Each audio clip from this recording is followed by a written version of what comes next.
Bonjour tout le monde. Salut les gars.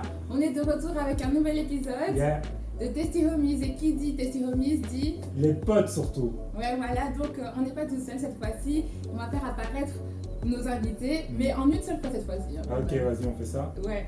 Allez, 3, 2, 1. Comment ça va les gars? Ça va tranquille. Ouais. Ça va. Bienvenue sur le plateau Tasty Homies, partie 2. On est là. Alors, à chacun son tour, on va quand même présenter. Dites juste vos prénoms, c'est suffisant. Donc voilà. Je m'appelle Joachim.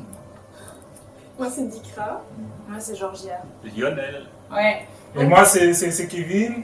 Et moi c'est Jessica. C'est vrai. On est avec deux autres couples, donc on est 3 couples. Comment? Et cette fois-ci, on va pas raconter nos histoires, mais on va raconter l'histoire de la Bible. Wouhou. L'originalité, c'est que ça sera un petit jeu et les deux couples sont en compétition pour trouver de quel personnage. Il s'agit. Ouais. C'est un qui est quoi? Ouais, un petit qui est.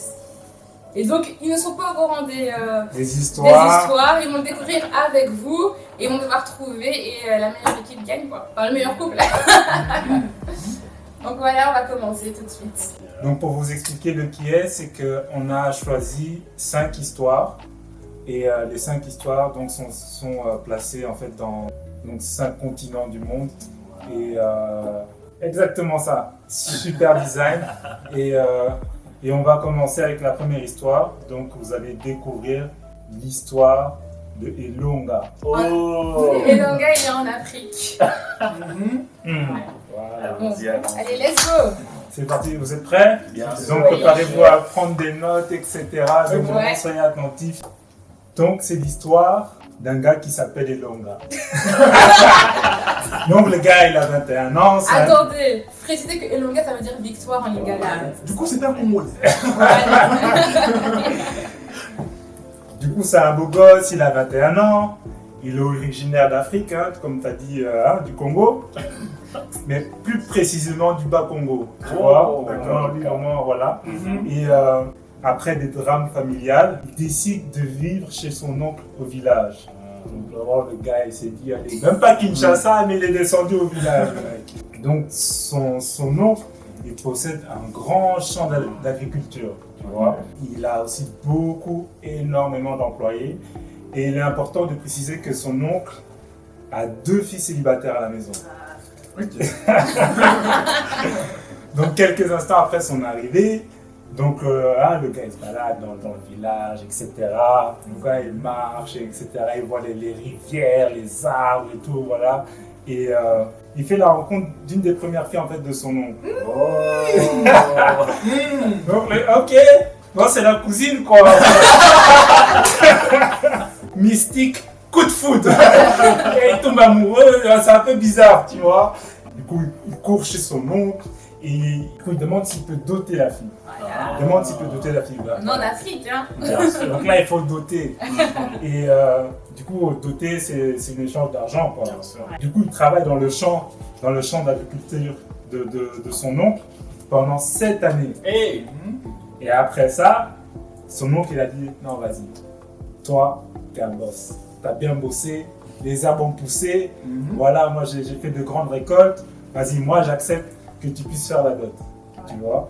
Et Arrivé au jour de la dot. donc là c'est le mariage traditionnel, hein. Donc là la famille est là, les putas, les pannes, etc. Donc la tradition veut que pendant les mariages traditionnels, la femme arrive à la fin. Hein? La femme elle arrive à la fin. Donc ce qui se passe là, c'est comme quand moi j'ai doté ma femme, c'est les histoires de... Il faut aller chercher la fille en Afrique, il faut payer le billet d'avion. Les tantes elles font descendre plusieurs filles. Ce sont des potes, des sœurs, des cousines qui descendent. Et en fait, quand les filles se présentent à chaque fois, ils doivent dire non, c'est pas ma femme. Et en fait, c'est juste un moment juste pour pouvoir rigoler, c'est pas très sérieux. Et mais au moment où la femme arrive, en fait, il dit mais c'est pas la cousine en fait. C'est pas celle que je veux en fait. C'est pas la cousine. Il y a un bruit. là, on brûle. Il a dit tonton, tu m'avais promis. Du coup, il y a deux cousines. Du coup, il y a la petite et il y a la grande. Mhm. Et là, ce qui se passe, c'est que c'était pas la petite, c'était la grande sœur. Oh. Et lui, il a dit non. Il a Franchement, oncle, pas comme ça. remboursez-moi. Voilà.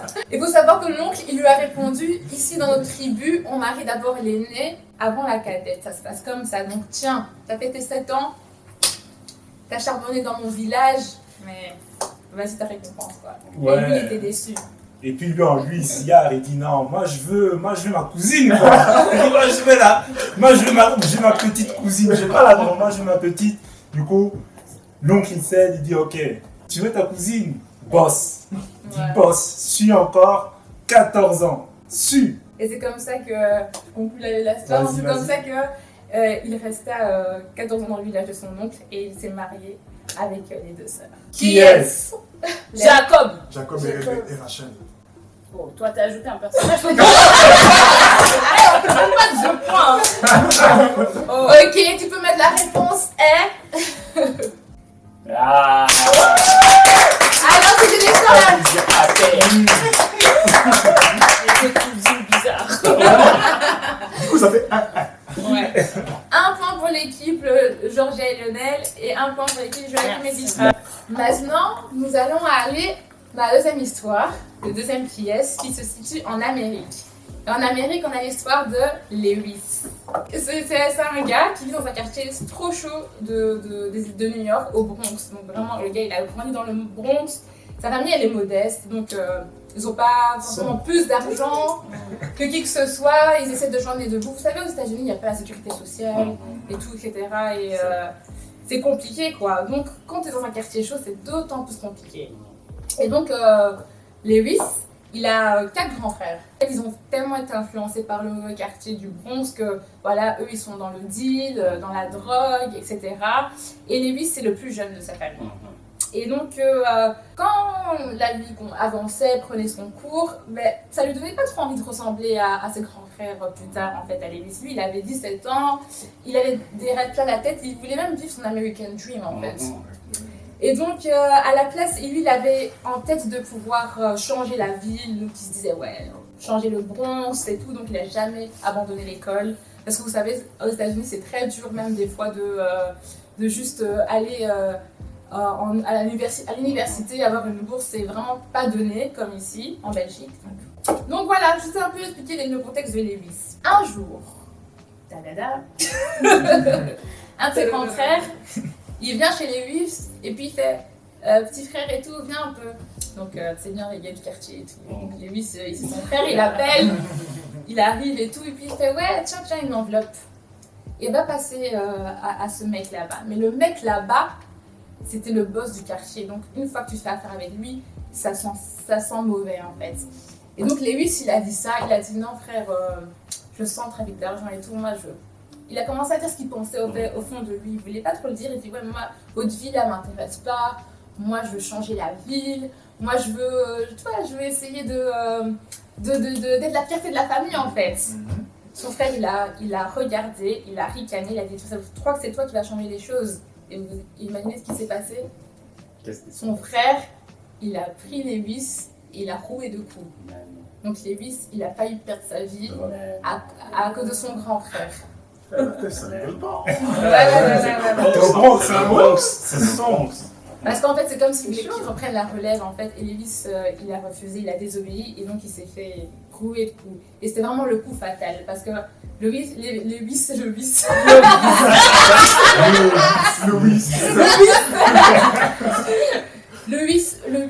il voulait absolument pas être dans ces choses-là. Et donc, en fait, avec tous ces traumas, il s'est dit non, moi je vais me retirer du cadre familial le plus possible.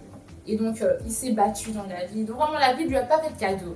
Nous voilà 13 ans plus tard. Même si la vie n'était pas facile, devinez quoi? Lewis, il a une bourse pour Harvard. Mais non.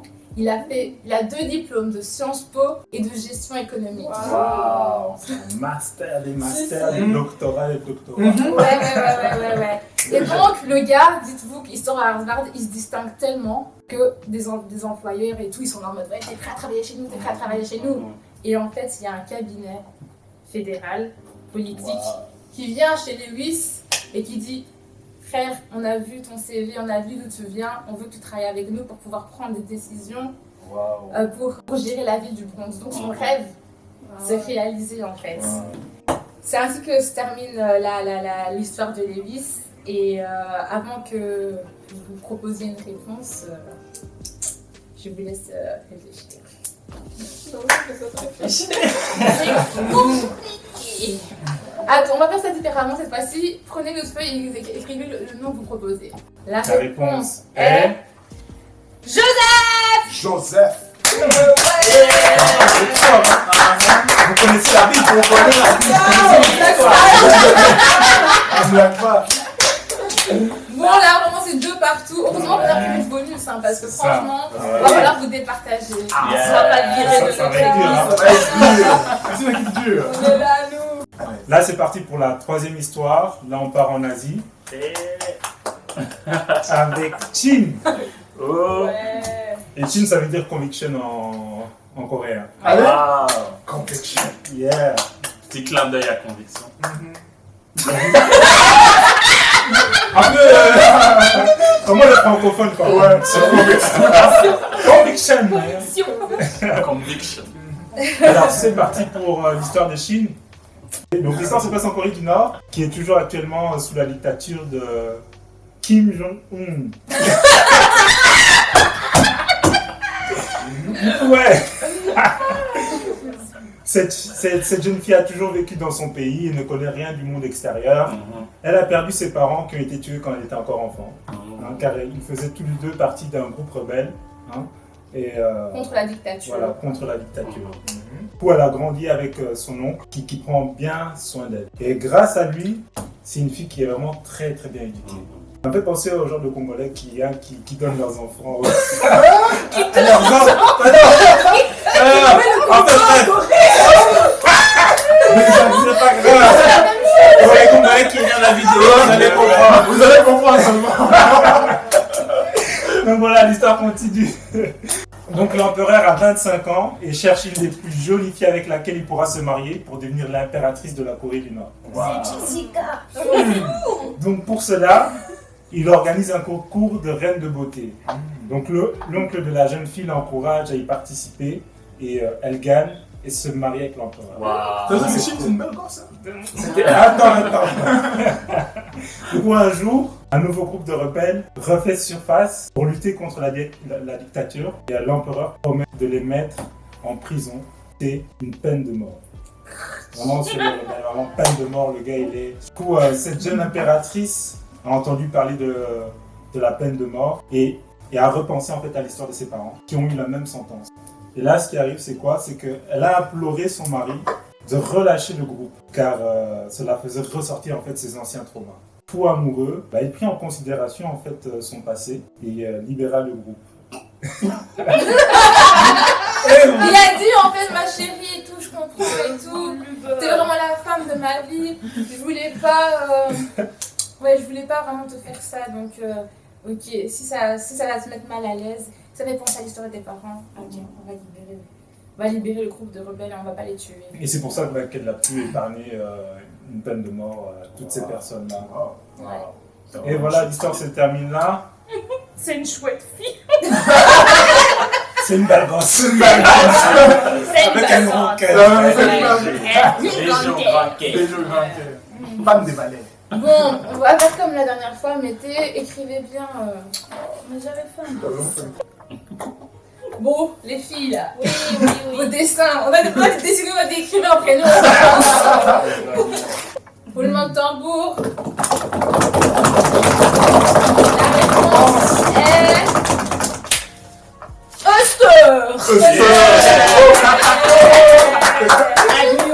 Amoureux, Esther des anges. Esther en production. Esther en production. Bon, on a des esprits différents. Moi, on a dit belle gosse. Belle gosse. Ça fait 3 points chacun. 3 points chacun, vous êtes fort, hein. Je suis dégoûtée. Il est fort. J'allais prendre des gens nuls. On lit la Bible, hein. Alors, nous allons aller en Europe. Ouais. Martin ou Martine? Il aura visite. À vos papiers. Là. Là, après. Martin. Donc pour cette histoire, comme je l'ai dit, on va aller en Europe. Et plus précisément, on prend le train. Enfin, si nous, on est là-bas, parce qu'on part à Londres, on prend en Angleterre. Je vous ai dit c'était parti. Martin. Martin. So, Martin, c'est un jeune célibataire de la trentaine. Hein, Allez. et lui, il travaille dans une entreprise multinationale. Donc vraiment très réputé. Donc le gars, il a bossé toute sa vie. Il est arrivé dans un grade. Il travaille pas n'importe où, tu vois. Et donc, disons-le, en fait, c'est un bosseur et ses supérieurs, ils l'adorent. Ils se disent, ouais, ce gars, il est trop bien, il travaille trop bien et on est très content de l'avoir ici. Un jour, au boulot, son supérieur, il annonce qu'un nouveau projet va pouvoir permettre d'avoir une promotion, tu vois. Donc, disons-le, il y a quelqu'un qui peut être promu dans la société. C'est ça. Et donc, la promotion va aller au meilleur employé, on est d'accord. Et Martin, il se sent confiant parce que jusqu'ici, ses supérieurs, il l'adorent, il a tapé dans l'œil, donc il se dit, il y a moyen que ce soit moi, il faut que je bosse encore plus. Donc, comme c'est Martin, donc ses collègues, ils sont un peu en mode, ouais, lui c'est notre rival numéro 1 pour la promotion en fait. Et donc, ils vont essayer de se dire, ouais, malgré nos efforts, même si nous on travaille, il va falloir essayer peut-être de l'empêcher, on ne sait pas. Et il faut aussi savoir, non seulement Martin, il travaille bien, mais en plus, il est serviable avec tous les nouveaux employés. Donc, dès qu'il y a un nouveau dans la société, le gars, il est là, salut, ça va, vas-y, là-bas, c'est le couloir gauche, c'est le couloir droite, il est serviable, tu vois. Et donc, à cette époque-là, il y a une nouvelle qui vient, et elle s'appelle Julie, et elle apprécie beaucoup Martin parce qu'il est serviable, tu vois. Et donc, ses collègues, ils savent très bien que Martin, il a un petit rapprochement avec les nouveaux. Il y en a un qui glisse un petit chuchotement à Julie, il fait ouais, tu sais que Martin, il y a moyen que ça lui le prochain promu dans la société. Et là, ils discutent, mais on ne sait pas trop ce qu'ils se disent. Ils se discutent. Et après cette discussion, la Julie, elle se rapproche, mais encore blindée de Martin. Non seulement il était bienveillant, il était bien gentil, mais là, elle se rapproche de Martin. Elle fait en sorte de se voir après le boulot. Ouais, donc les sentiments, ils commencent à prendre place. Mais en fait, Martin, il est pas né de la dernière pluie. Lui, il se dit, même si les sentiments prennent place, moi, je vais pas tout de suite m'engager. Donc, il repousse un peu Julie en mode, écoute, elle a la promotion, moi, je dois bosser et tout. C'est une distraction, entre guillemets. Il lui fait comprendre que c'est une distraction. Et elle, Julie, elle persévère. Elle force. Ouais, forceuse, Julie. Alors, un soir, comme ici, on est aux Tribes, c'est comme si vous pouvez travailler, genre il est 22h, Martin, lui, il sait que non, la promotion, elle arrive, il bosse. Heure supplémentaire, heure supplémentaire, heure supplémentaire. La Julie, elle toque dans son bureau. Et devinez qu'est-ce qui se passe? Il se passe Ce qui doit se passer, les gars. entre les deux, Non. au boulot. Au travail. Il a fauté. Ouais, Martin. Et donc, avant de ressortir de son bureau, elle commence à crier « Au viol, au viol, au viol !» Alors qu'en fait, c'était consenti. Et donc, il y a tous les collègues qui étaient encore là. Ils s'approchent de Martin et en fait, tout le monde a témoigné contre Martin. Et ce qui fait que Martin a été viré sans même avoir eu sa promotion parce qu'il avait violé une collègue. Et donc, avec tous les témoignages réunis, il ne pouvait pas s'en sortir. Ta-da-da! Je vous laisse réfléchir. Dur, hein? Eh, c'est chaud. Ce n'est pas dur comme ça dit la Bible. Le cerveau est fondant. C'est chaud patate. C'est chaud patate. Je suis pas sûre. Donc si je On n'est pas m'humilie, sûr, mais voilà. on tente. Mais nous, on est sûrs. Nous on est sûr, on est surtout. Nous, on est sûrs et sûrs. Voilà. On sait que ce round n'a pas été facile pour nos équipes. Mais on va vous donner une chance de vous expliquer avant d'afficher la réelle réponse qui sera derrière. 3, 2, 1. Et Ça vous, va alors, on n'était Samson. pas si loin. Joseph. Laissez-moi vous expliquer ce Non, qu'on mais maintenant expliquez. Let's go. Nous avons été dans la confusion. C'était le but. Parce que d'abord on s'est dit, oh, voilà, il a un poste et tout, il est quand même bien. On s'est dit, ah, mais vas-y, c'est peut-être Moïse. Mais après, vous avez parlé de l'histoire d'un bail avec une meuf et j'ai fait ah non, c'est pas ça. Du coup, on a réfléchi, on s'est dit bah peut-être c'est Joseph alors, mais Joseph on a déjà eu et puis de toute façon lui il avait pas. Mais ça veut pas dire qu'on a Il déjà a le pas- bail. il a Il pas avait fini pas en fini. prison. Il avait pas fini en prison et il a pas fait des bails. Mm. Il a été sage. Mm. Contrairement à qui? À Samson. Alors Mm. dites-moi, vous les téléspectateurs,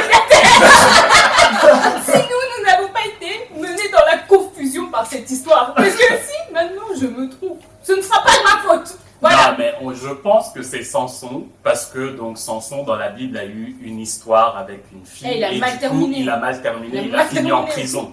Et il était haut, élevé, et puis à cause de cette histoire, il est tombé et a fini ses Il jours en était- prison. Il était appelé à faire des grands. Voilà. Ça peut être ça, mais on n'est pas sûr. Moi, je veux leurs arguments parce que va falloir contrer ce qu'ils ont dit. Moi, là. j'aimerais dire. J'aimerais dire. Pardon François. François. C'est le Congolais en moi qui va parler. Voilà. Moi, j'aimerais dire d'abord que chambouille. Parce que je crois que c'est la bonne réponse. Les hommes sont élevés. Dikra, explique-nous pourquoi vous avez mis Joseph. Alors, On n'a pas dit qu'on ne peut pas avoir deux fois la même histoire. Ça, on n'a jamais dit. voilà.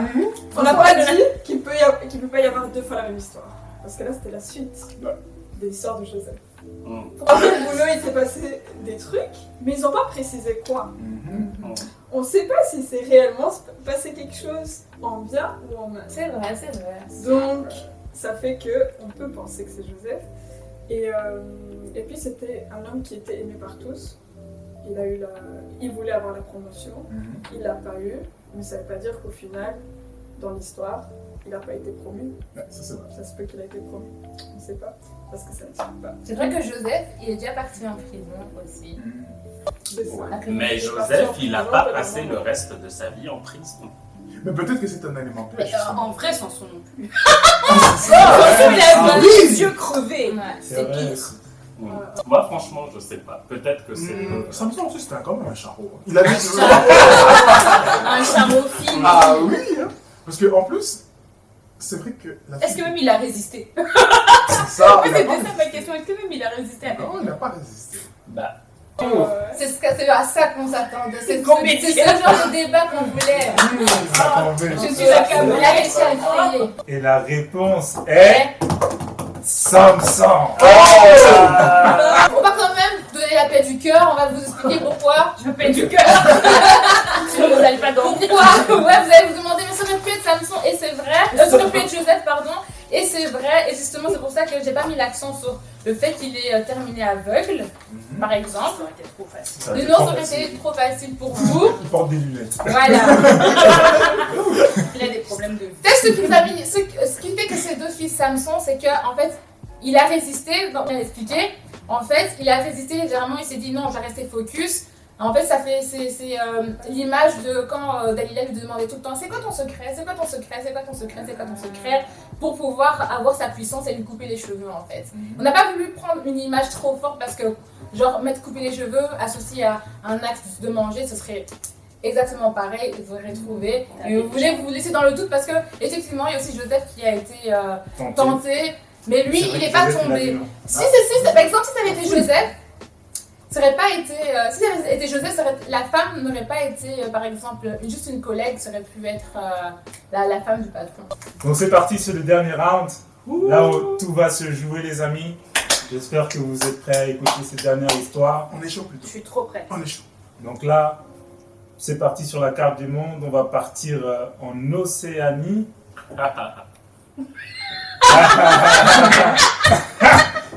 Donc là, c'est l'histoire de Frank. Frank. C'est une personne qui est déjà vraiment très très critiquée. Ok. Pourquoi? Il est tellement fier de ses origines australiennes et du fait que les Australiens ont détruit ailleurs. Il se croit au-dessus de tout le monde. Et rien que pour ça, en fait, c'est la rusée du web. Donc le gars, il est super connu, il fait les top tweets, il fait les bad buzz. Le gars, on le connaît parce que c'est un gars, en fait, qui fait du dégât. En fait, c'est juste un bad guy, en fait. Et un jour, en se promenant dans la rue, il y a un stand, tout simplement un stand pour promouvoir les tests ADN, voilà, savoir d'où tu viens, etc., etc. Et le gars, il se dit, ok, il y a ses potes qui se disent, Vas-y, est-ce que tu es capable de le faire? Lui, il se dit, vas-y. Moi, je m'en fous. Moi, je sais qui je suis. Je vais faire le test. De toute façon, moi, j'ai rien à prouver. Et le gars, il fait son test. Il fait tranquillement son test. Et puis, il reçoit 2 semaines plus tard le courrier. Et là, il ouvre le courrier. Et le gars, il lit. Il dit non. Le gars, il pète un plomb. Vas-y, pète les plombs. Et le gars, il devient fou. Il lit 80% de gènes aborigènes. Oh. Et il dit non. C'est toujours comme ça. C'est quoi? Le gars, il comprend pas. Il fait un deuxième test, 80% encore. Puis il tombe en dépression. Il dit qu'est-ce qui se passe? Lui qui était toujours fier de savoir ses origines, etc., il commence à douter. Il passe par la dépression. Puis la raison arrive. Il commence à faire des recherches sur d'où il vient. Et là, il apprend qu'en fait, une de ses ancêtres était vraiment aborigène. Et on lui avait déjà dit son prénom. Teresa. Teresa.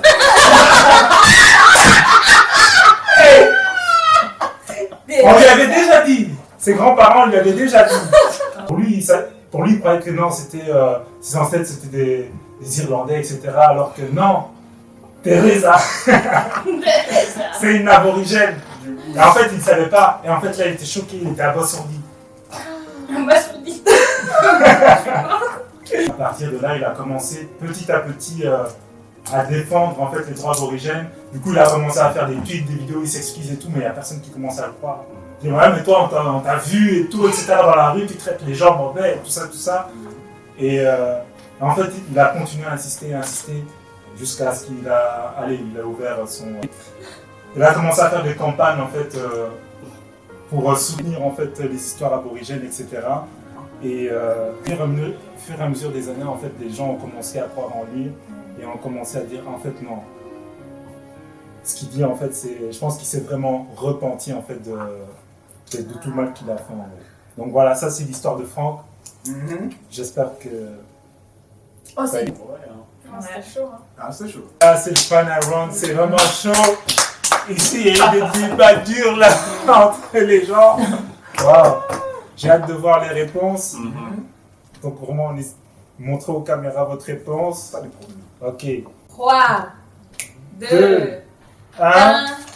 Moïse. Laissez-moi. Ah, même à deux. C'est pas ça. Des gamins. C'est pas ça. C'est qui alors? Non, expliquez, Attends, pardon. C'est pas ça. Vous devez chacun donner vos arguments.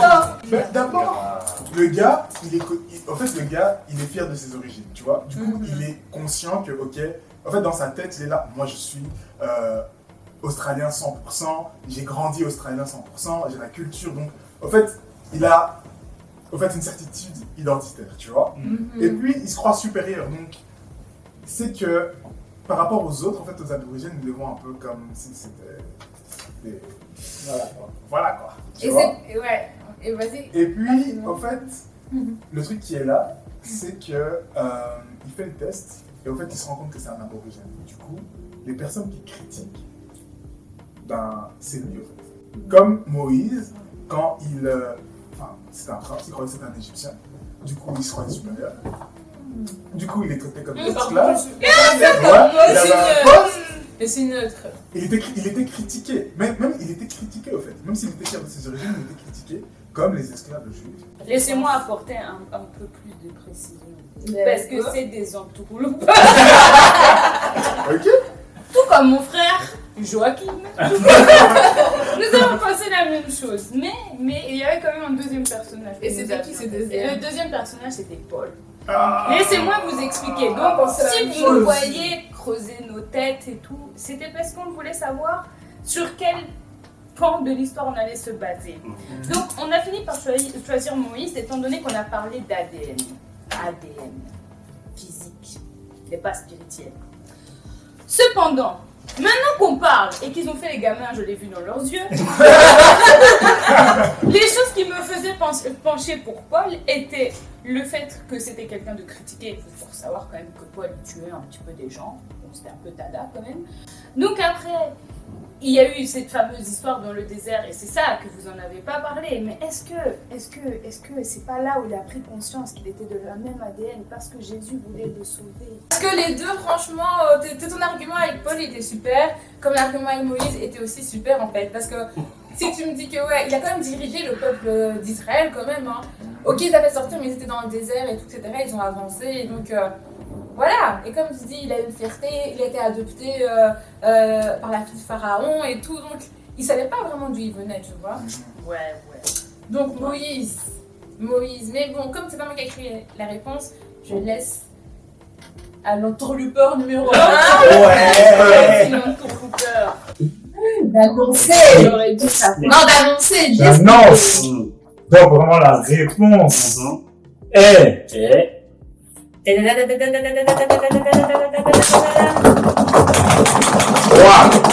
2, 1.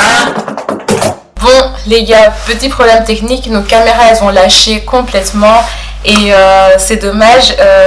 On était en train d'expliquer l'histoire de Franck et la réponse était bien Paul et pas Moïse comme nos deux couples ont trouvé. Et on va vous expliquer avec l'interlocuteur pourquoi c'est Paul et pas Moïse. En fait, c'est pourquoi ils se sont trompés, parce qu'il y a des détails simples qu'il fallait détecter dans l'histoire de Franck. La première était lorsqu'il a eu son test et qu'il est resté dans un mois de dépression, de recherche de lui-même. Et c'est qu'on peut faire un miroir, un parallèle avec Paul, qui était dans le désert et qui était aveugle pendant plusieurs jours. Et on pouvait tout simplement en fait mettre ça en parallèle. Bien sûr, vous me direz que oui, Moïse lui aussi était mal aimé parmi les Égyptiens, mais c'est ce qui est totalement différent, c'est que Franck n'était pas du tout un leader comme Moïse. Hein. Donc Paul n'était pas un leader auparavant, avant qu'il puisse rencontrer Christ. Et c'est là en fait, c'est dans ces petits détails-là. Et comme j'ai dit aussi, Franck s'est repenti. Et là aussi, il fallait trouver la chose, il fallait être vraiment très très attentif. Donc c'était là le piège. Ouais, donc c'était vraiment le final round était très très très chaud. Alors la morale de cette vidéo était réellement de se mettre dans la peau d'un personnage de la Bible et se demander si Jésus était venu dans ce siècle présent, c'est-à-dire en 2021, à quoi sa vie ressemblerait-elle s'il avait été dans le peuple africain, américain, asiatique, à quoi sa vie pourrait ressembler. Et c'est là qu'on voit la conclusion, c'est que nos vies sont beaucoup plus proches de la Bible que ce qu'on croit, et que si on changeait de contexte par rapport au siècle, on verrait qu'en fait Dieu est beaucoup plus proche que qu'on peut réellement le croire. Et donc on vous laisse avec cette question à méditer: à quoi ressemblerait la vie de Jésus si il était venu dans ce siècle présent. Et on vous laisse réfléchir et peut-être commenter en dessous de la vidéo à la réponse. Mais en tout cas, merci de nous avoir suivis, vous qui avez regardé de la vidéo de la première minute jusqu'à la 50, 40, voilà, on ne sait pas jusqu'à la fin. En tout cas, merci d'avoir regardé la vidéo. Si vous n'êtes pas abonné, abonnez-vous. N'oubliez pas de mettre aussi la cloche, la ding ding. N'hésitez surtout pas à partager la vidéo autour de vous. Donc merci encore et à suivre les amis. Ciao, ciao.